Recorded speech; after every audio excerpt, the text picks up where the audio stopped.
Hello, welcome to another video. In this video we will talk about the bytecode.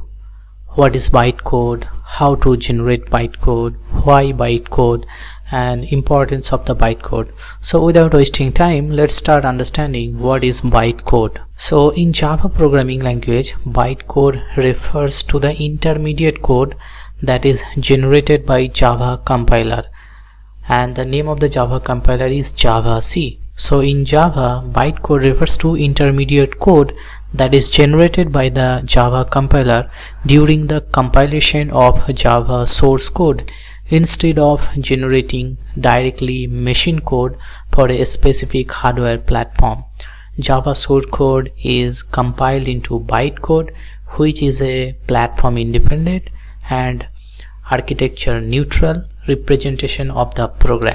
Now let's look at this particular diagram where you will understand about the bytecode. So as you can see here, so whenever we write some code in source file, it is having the .java extension, and that is called the Java file, and after that we compile using the Java compiler, that is javac, and after this step what will happen, it will create the .class file that I have shown in our previous video in Hello World program, that how it is generating Java file to .class file, and after that this is nothing but the bytecode. So whenever it is generating .class file, it means it is the bytecode, and after the generation of the bytecode, the class loader, when you will execute in JVM through the Java command, Java and then your name of the bytecode, then what it will do, it will load the class, and bytecode will verifier will be there inside the Java virtual machine, and it will verify your bytecode, and it will go to the Java runtime system, and then it will execute in operating system in native OS.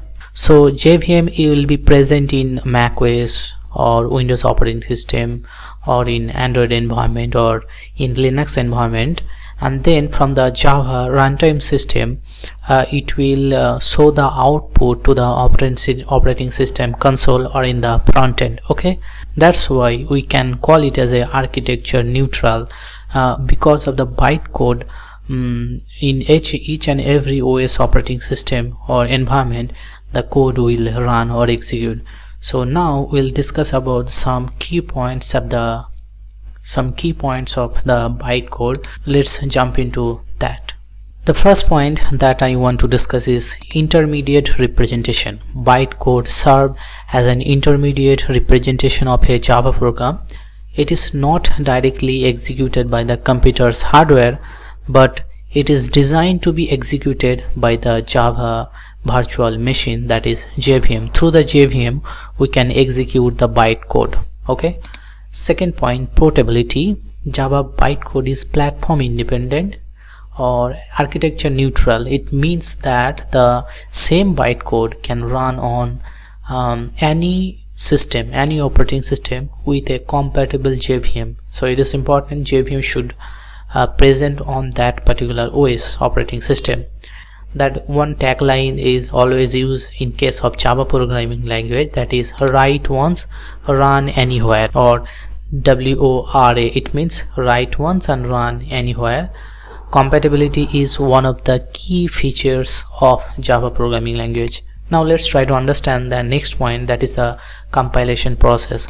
Java source code or .java file is first compiled by the Java compiler into the bytecode, or from .java file to it will convert to .class file.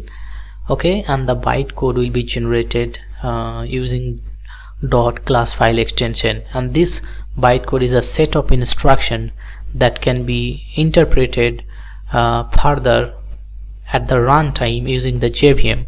Please focus on this point, that the compilation process does not produce machine code for a specific operating system or hardware architecture. Instead, what it will do, it will produce the bytecode that is intended to run on any system which is having with a JVM. Okay, The fourth point that I want to discuss about the Java virtual machine.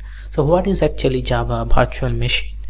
The Java virtual machine is a software based virtual machine that interprets bytecode into machine code for further underlying hardware.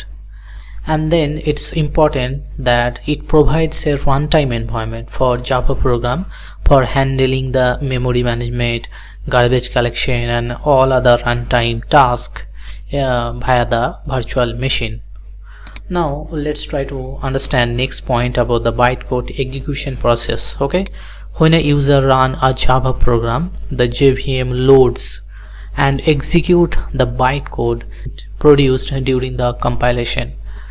The JVM translates the bytecode into the native machine code for a specific operating system on which it running. Okay, and which is ensuring that the Java program is executed correctly on the system. Now we'll understand about one other aspects of bytecode, that is security and portability. The bytecode execution within the JVM provides a level of security by preventing the direct access to the underlying system. Next point, that portability is achieved because the same bytecode can be executed on any device or operating system that has a compatible JVM. So one may ask that what is the benefit of bytecode? So the first one is platform independent, write once, run anywhere. Number 2, security, enhanced protection against the malicious code. Number 3, optimization, potential for performance improvement at runtime. Number 4, debugging, bytecode can be inspected for debugging purpose. Okay, now fourth point, cross language compatibility. Other JVM based language can be leveraged the same bytecode instruction. So I hope you understood about the bytecode. What is bytecode? It's an intermediate code which is instruction set for the JVM, and it is compact and platform independent. So if you have any question about the bytecode, you can ask it in the comment section. We will try to resolve your problem as soon as possible. So thanks for watching this video. See you in the next one. Till then, take care. Bye bye.